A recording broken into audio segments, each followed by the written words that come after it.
Smart city योजनेच्या वर्षपूर्तीचा कार्यक्रम पुण्यात पार पडला। पंतप्रधान नरेंद्र मोदींनी या कार्यक्रमाला उपस्थिती लावली। बालेवाडी स्टेडियममध्ये हा कार्यक्रम संपन्न झाला। या कार्यक्रम दरम्यान पंतप्रधानांनी विविध योजनांचं उद्घाटन केलं। त्याचवेळी आंध्र प्रदेशचे मुख्यमंत्री चंद्रबाबू नायडू, राजस्थानच्या मुख्यमंत्री वसुंधरा राजे सिंधिया तसंच इतरही निवडक राज्यांच्या मुख्यमंत्र्यांनी नरेंद्र मोदी यांच्याशी यावेळी व्हिडिओ कॉन्फरन्सिंगद्वारे संवाद साधला। पंतप्रधान मोदींनी स्मार्ट सिटी योजनेच्या शुभारंभाच्या वेळी पाणी जपून वापरण्याचं आवाहन केले, तर मैदानावर मारल्या जाणाऱ्या पाण्यासंदर्भात त्यांनी महाराष्ट्र सरकारला कोपरखळी मारली। दुष्काळाच्या वेळी IPL सामने महाराष्ट्र सरकारनं रोखले होते, यावेळी महाराष्ट्र सरकारचं नुकसान झाल्याचं त्यांनी सांगितलं।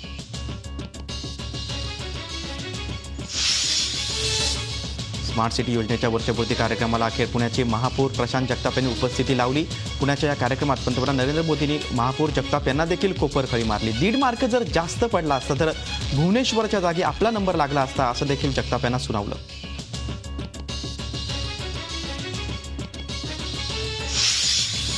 पंतप्रधानांच्या स्मार्ट सिटी उद्घाटनाच्या कार्यक्रमाला वैशाली यादव या चिमुकलीने देखील उपस्थिती लावली। वैशाली यादव हिनं आपल्या हृदयाच्या ऑपरेशनसाठी पंतप्रधानांना पत्र पाठवलं होतं। तिनं पाठवलेल्या पत्राची पंतप्रधान कार्यालयानं तत्काळ दखल घेऊन तिच्या ऑपरेशनची व्यवस्था करण्याचे निर्देश दिले होते आणि तसं ऑपरेशन पुण्यामध्ये यशस्वीरित्या पार पडलं होतं।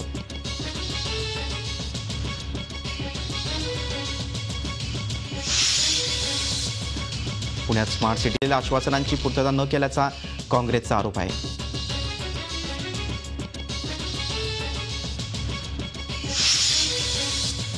शिवसेना पक्ष हा डरकाळी फोडणारा वाघ नसून म्यावम्याव करणारा पक्ष आहे, अशी कोपरखळी राष्ट्रवादी काँग्रेसचे प्रदेशाध्यक्ष सुनील तटकरे यांनी मारली। सहनी होत नाही आणि सांगताही येत नाही अशी काहीशी अवस्था शिवसेनेची झाल्याचं त्यांनी यावेळी नमूद केलं। दोन्ही पक्षांनी म्हणजे भाजप आणि शिवसेनेनं एकमेकांवर टीका करण्यापेक्षा शेतकऱ्यांच्या प्रश्नावर लक्ष दिलं तर बरं, असं मार्मिक सल्लाही त्यांनी दिला। शासन नावाची यंत्रणा असावी एवढीच अपेक्षा आहे, असे तटकरे म्हणाले।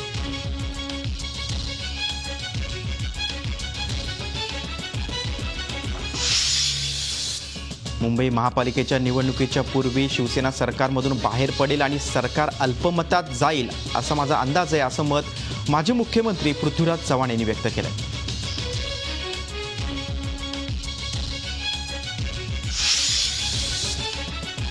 महाराष्ट्राच्या सामाजिक, शैक्षणिक आणि सांस्कृतिक क्रांतीचे अग्रदूत म्हणून मान्यता पावलेले राजश्री छत्रपती शाहू महाराज यांची आज 142वी जयंती आहे। कोल्हापुरात यानिमित्त आयोजित केलेल्या विविध कार्यक्रमांना उपस्थित राहण्यासाठी आज मुख्यमंत्री देवेंद्र फडणवीस, शिक्षण मंत्री विनोद तावडे आणि राष्ट्रवादीचे ज्येष्ठ नेते शरद पवार कोल्हापूर दौऱ्यावर आहेत।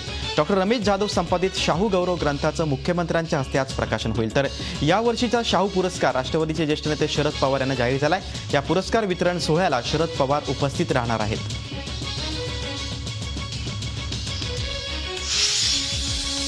राष्ट्रसंत भय्यूजी महाराज यांच्या सूर्योदय परिवाराकडून मानवतेचा महाकुंभ या कार्यक्रमाचे आयोजन करण्यात आले।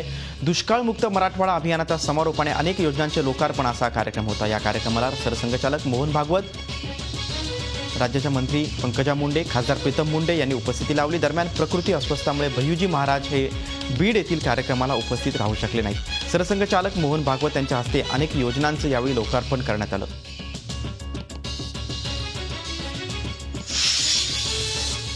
सांगलीतील वालचंद कॉलेजच्या ताब्यावरून भाजप नेत्यांच्याच मध्ये 2 गट पडलेत। आरोप प्रत्यारोप सुरूच आहेत। हा वाद आता विकोपाला गेलाय। मी किंवा खासदार संजय काका पाटील कोणाचाही ठेका घेऊन काम करत नाहीत। 5-6 वर्षांपूर्वी संस्थेत हस्तक्षेप केलेले कडेगावचे पृथ्वीराज देशमुख हे संस्थेचे अध्यक्ष कसे होऊ शकतात, अशी टीका भाजप नेते आणि वालचंद कॉलेजचे माजी विद्यार्थी दीपक शिंदे यांनी केले। तर वालचंद कॉलेजची इंचभर जागा सुद्धा कोणाला बळकावता येणार नाही। जमीन आणि संस्था हडप करण्यासाठीच उद्योगपती गुलाबचंद हे प्यादी पुढे करतायत, असा आरोप भाजपचे जिल्हाध्यक्ष पृथ्वीराज देशमुख यांनी केलाय।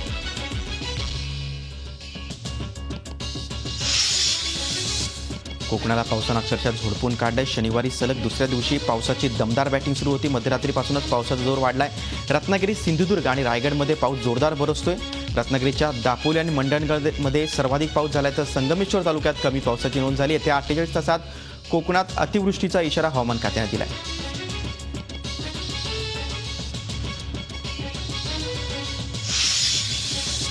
अपेक्षेपेक्षा काहीसा उशिरा सुरू झालेला पाऊस आता रायगड जिल्ह्यात चांगला स्थिरावला। शुक्रवारपासून जिल्ह्यात दमदार पाऊस सुरू आहे। जिल्ह्याच्या सर्वच भागात संततधार सुरू आहे, त्यामुळे जनजीवन विस्कळीत झालंय. मात्र वातावरणात कमालीचा गारवा निर्माण झालाय. शहरी भागात अनेक ठिकाणी रस्त्यांवर पाणी साचल्यानं वाहतुकीचा खोळंबा झाला होता. पावसासोबतच्या जोरदार वाऱ्यामुळे वीज वाहिन्या तुटल्यानं अनेक भागातला वीज पुरवठा खंडित झाला होता. तर महावितरणच्या उपकेंद्रात पाणी शिरल्यानं खबरदारीचा उपाय म्हणून अलिबाग शहरातला वीज पुरवठा बंद करण्यात आला होता. पावसानं नदी नाले ओसंडून वाहत आहेत, तर शेतकरी वर्गात समाधानाचं वातावरण आहे.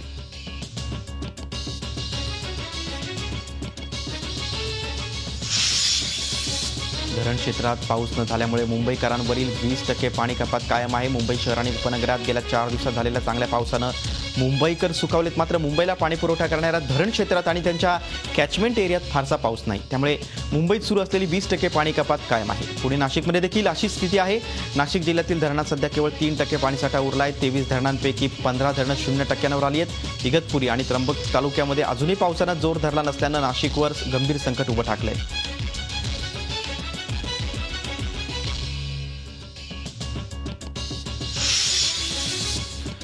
धुळे जिल्ह्यात आणि जळगाव जिल्ह्यामध्ये पावसानं हजेरी लावली आहे.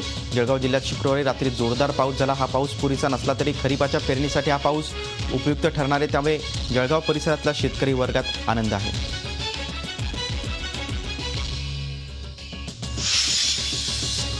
पिंपरी चिंचवडमध्ये पावसानं दमदार हजेरी लावली. 2 दिवसांच्या विश्रांतीनंतर शनिवारी सकाळी पावसाला सुरुवात झाली. काही भागात दमदार तर काही ठिकाणी रिमझिम पाऊस होता. अधूनमधून पावसाची ये जा सुरू होती.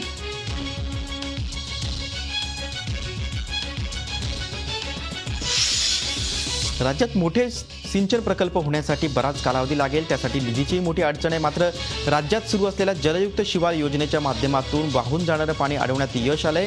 कमी खर्चात त्याचा तत्काळ फायदा शेतकऱ्यांना होतोय, अशी माहिती जलसंपदा मंत्री गिरीश महाजन यांनी दिली. जळगाव जिल्ह्यातील जामनेर तालुक्यातील मोयगाव, टाकरखेड आणि वाकोद येथील साखळी बंधारे तुडुंब पाण्याने भरलेत. जलयुक्त शिवार योजनेतून साकारलेल्या या बंधाऱ्यातील पाण्याचं श्रीफळ वाहून पूजन महाजन यांच्या हस्ते करण्यात आलं. यावेळी ते बोलत होते. मुंबईत मुलुंडमध्ये साचलेल्या पाण्यात खेळणारी 2 मुलं नाल्यात वाहून गेली. यातील एका मुलाचा बुडून मृत्यू झाला, तर एकाला वाचवण्यात नागरिकांना यश आलं. मुलुंडमधील अमरनगर भागात ही दुर्घटना घडली. आफताब सय्यद आणि अरबाज अन्सारी अशी या मुलांची नावं आहेत. हे दोघे पावसानं साचलेल्या पाण्यात खेळत असताना 3 फूट खोल गटारात वाहून गेली. आफताब गटारात वाहून जात असलेला पाहून अरबाजनं त्याला वाचवण्याचा प्रयत्न केला, परंतु तोही त्या नाल्यात वाहून जाऊ लागला. अरबाजच्या हातात गटारातून जाणारी केबल वायर आल्यानं तो वाचला, परंतु आफताबचा मात्र या गटारात बुडून मृत्यू झाला. अरबाजवर सध्या सायन येथील टिळक रुग्णालयात उपचार सुरू आहेत, परंतु या घटनेत विभागातील रहिवाशांनी पालिका प्रशासन आणि लोकप्रतिनिधी यांच्याबाबत तीव्र नाराजी व्यक्त केली.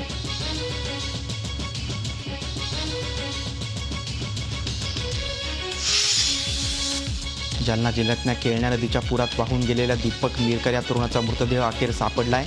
भोकरदन शहरातल्या जाफराबाद रोडवरच्या पुलाजवळ दीपक मिरकरचा मृतदेह सापडला. शुक्रवारी रात्री दीपक घरी परतत असताना केळणा नदीला आलेल्या पुरात तो दुचाकीसह वाहून गेला होता. रात्रीपासूनच शोधकार्य सुरू केलं होतं, पण पुराच्या पाण्याचा वेग जास्त असल्यानं शोधकार्यात अडचण येत होती. अखेर सकाळी केळणा नदीच्या पुराच्या पाण्याचा वेग मंदावला आणि शोधकार्य पुन्हा वेगात सुरू झालं. दुपारी त्याचा मृतदेह सापडला.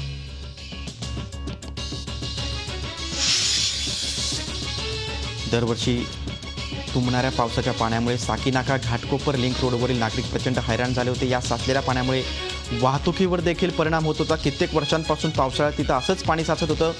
करोडो रुपये नालेसफाईवर खर्च केले गेले, मात्र या ठिकाणची परिस्थिती जैसे ते तक्रारी करून देखील पालिका प्रशासन दुर्लक्ष करते. मात्र दुसरीकडे घाटकोपर स्टेशन बाहेर पाणी साचल्यानं नागरिक प्रचंड हैराण झाले होते.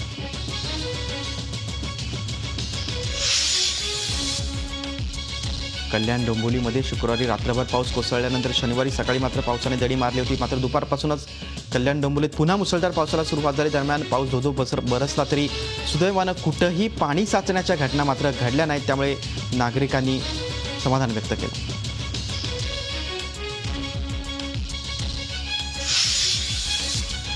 मुंबईकरांनो, आता गोकुळ दुधासाठी तुम्हाला जास्त पैसे मोजावे लागणार आहेत, कारण कोल्हापूर जिल्हा सहकारी दूध संघानं गोकुळ दुधाच्या विक्री दरात वाढ करण्याचा निर्णय घेतला आहे. गाय आणि म्हशीच्या दूध दरात वाढ करण्यात येणार आहे. 2 रुपयांची ही वाढ असेल. 1 जुलैपासून त्याची अंमलबजावणी सुरू होईल.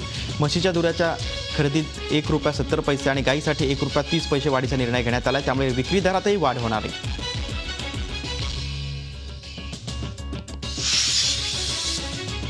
मुंबई लोकलमध्ये अपघातातून गेल्या महिन्याभरात 336 जणांचा मृत्यू झाला आहे. 390 प्रवासी जखमी झाले. दिवसेंदिवस हे प्रमाण वाढत चाललं आहे.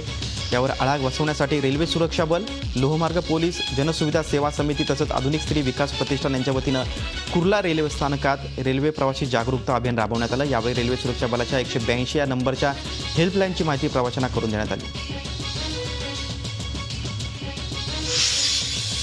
मुंबईतील हँकॉक पुलाच्या जागी पूर्ण पूल बांधण्यापूर्वी नागरिकांच्या सोयीसाठी तात्पुरता पादचारी पूल बांधता येईल का याची पाहणी करण्याचे आदेश मुंबई उच्च न्यायालयानं रेल्वे आणि बीएमसी प्रशासनाला दिलेत। हँकॉक पूल पाडल्यामुळे स्थानिकांची गैरसोय टाळण्यासाठी पूल बांधून होईपर्यंत तात्पुरता पादचारी पूल बांधायचा की नाही यावर रेल्वे आणि पालिकेमध्ये चांगली जुंपली आहे।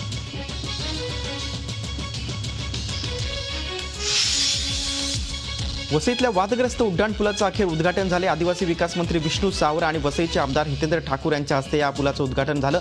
मागील 9 वर्षांपासून या पुलाचं काम रेंगाळलं होतं, त्यामुळे मोठ्या प्रमाणावर वाहतूक कोंडी होत होती। आतापर्यंत 5 वेळा उड्डाणपुलाचं उद्घाटन करण्यात आलं होतं। पुलाचं काम पूर्ण होऊन महिना उलटला होता, तरी मुख्यमंत्र्यांची वेळ मिळत नसल्यानं उद्घाटन होत नव्हतं। त्यामुळे सर्वसामान्य नागरिकांसहित सर्वच राजकीय पक्षांनी या पुलाचं प्रतिकात्मक उद्घाटन केलं होतं।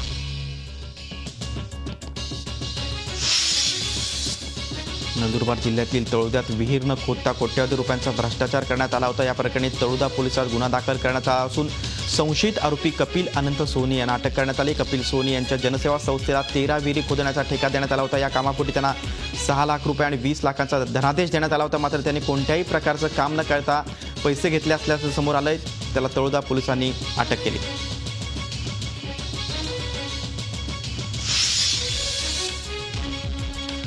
मुंबईतील मालवणी भागातील तेहरी हत्याकांड प्रकरणाचा तपास लागलाय। सीसीटीव्ही फुटेजच्या मदतीने पोलिसांनी आरोपींना अटक केली आहे। सलमान शेखसह त्याची पत्नी अनम शेख आणि इम्रान या 3 आरोपींना पोलिसांनी अटक केली। पैशांच्या वादावरून हे हत्याकांड घडलं होतं। मालवणीमध्ये चाकूनं भोसकून बुधवारी रात्री एकाच घरातील तिघांची हत्या झाली होती। मृतांमध्ये 2 लहान मुलांचा समावेश आहे। मालवणीमधील न्यू कलेक्टर कॉलनी परिसरातील प्लॉट क्रमांक 23 मध्ये एका खोलीमध्ये हा प्रकार घडला। यामध्ये बबली शॉ, अयन शेख आणि सानिया शेख यांचा मृत्यू झाला। अयन आणि सानिया ही बबली शॉ यांची नातवंड होती। आरोपी सलमान यानं किचनमधील चाकू आणून तिघांना भोसकलं होतं।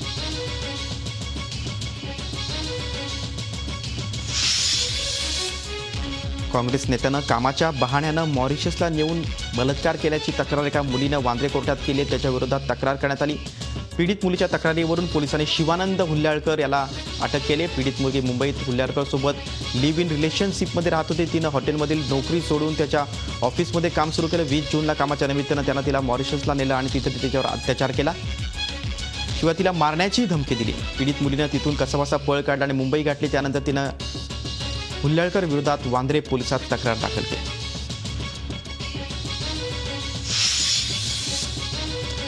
ड्रेनेज साफ करताना एका मजुराचा गुदमरून त्याला वाचवण्यासाठी गेलेल्या अन्य तिघांपैकी 2घांचा दुर्दैवी मृत्यू झाल्याची घटना नांदेडमध्ये घडली। नांदेड शहरातील मेहबूबनगरमध्ये 2 खाजगी मजूर 10 फूट खोल ड्रेनेजमध्ये उतरून सफाई करत होते। 2 वेगवेगळ्या चेंबरमध्ये उतरून ते दोघं सफाई करत होते। ड्रेनेज साफ करताना एका मजुराचा गुदमरून त्याचा मृत्यू झाला। तेव्हा दुसऱ्या ठिकाणी असलेल्या ड्रेनेजमध्ये असलेल्या मजुरानं त्याचा हात पकडून त्याला वर ओढण्याचा प्रयत्न केला, मात्र तो मजूर देखील ड्रेनेजमध्ये पडला आणि ही घटना पाहून नागरिक त्याला वाचवण्यासाठी आले, मात्र वाचवतानाच 2 नागरिकांचा मृत्यू झालाय, तर 2 मजूर अत्यवस्थ अवस्थेत आहेत।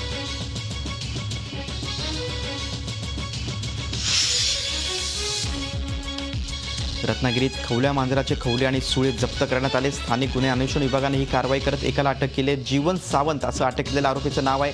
त्याला 3 दिवसांची पोलीस कोठडी सुनावण्यात आली। त्याच्याकडून 1 बंदूक, 38 काडतुसं, 2 सर्च लाईट, 25 पुंगळ्या, शिसं असा ऐवज पोलिसांनी जप्त केला आहे। रत्नागिरीच्या स्थानिक गुन्हे अन्वेषण विभागाने ही कारवाई केली। दरम्यान खवल्या मांजरांच्या खवल्यांच्या तस्करीचं प्रमाण गेल्या काही महिन्यांपासून वाढत असल्याचं पाहायला मिळतंय। चिपळूणमध्ये मध्यंतरी खवल्याची तस्करी उघड झाली होती। अकोला जिल्ह्यातील अकोट इथल्या एका बांधकाम मजुराच्या 5 वर्षाच्या मुलीचं अपहरण करण्यात आलंय। मनश्री संतोष लकडे असं या मुलीचं नाव आहे। शहरातल्या जिजामाता चौकातील शीतला माता मंदिरापासून तिचं अपहरण झाल्याचं कळतं। एका महिलेनं चॉकलेटचं आमिष दाखवून मनश्रीला पळवल्याचं तिच्यासोबत खेळणाऱ्या मित्रांनी सांगितलंय। काल दुपारी 12च्या सुमारास मनश्री आपल्या घरासमोरच्या मैदानावर लहान मित्रांसोबत खेळत होती। याचवेळी अज्ञात महिलेनं मनश्रीला चॉकलेटचं आमिष दाखवत तिच्यासोबत चलण्याचा आग्रह धरला। तसंच या महिलेनं मनश्रीसोबत खेळत असलेल्या मित्राला मोबाईल रिचार्ज आणि चॉकलेट आणायला पाठवलं। हा मुलगा परत येईपर्यंत या महिलेनं आपला डाव साधला आणि मनश्रीला घेऊन पोबारा केला।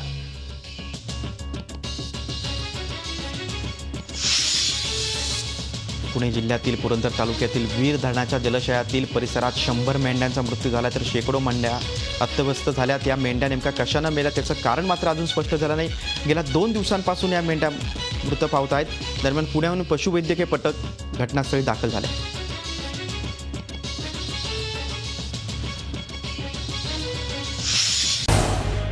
झी 24 तास रहा एक पाऊल पुढे.